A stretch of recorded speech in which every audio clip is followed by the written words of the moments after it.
apart from laying the digital infrastructure around the country, I think we are in the process of concluding the production of mobile phones that are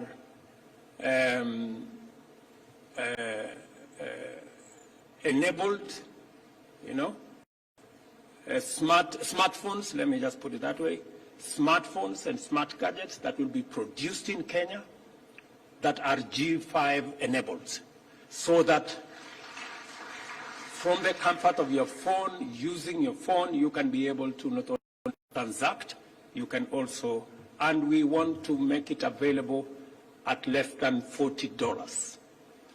We want to make it available at less than 5,000 shillings as we drive the costs down. So I have some very good news for you, Kiru. Your app will be going places.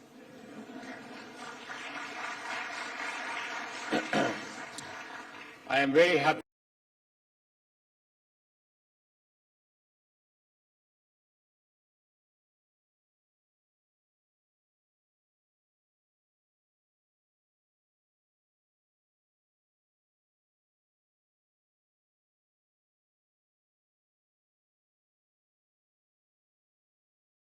that you mentioned two things.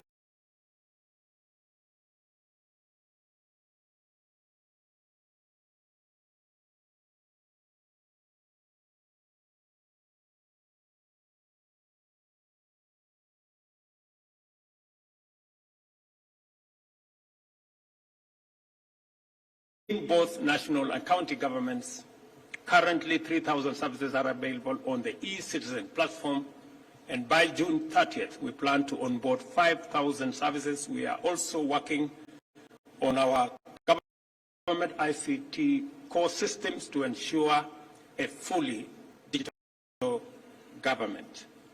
The digital transformation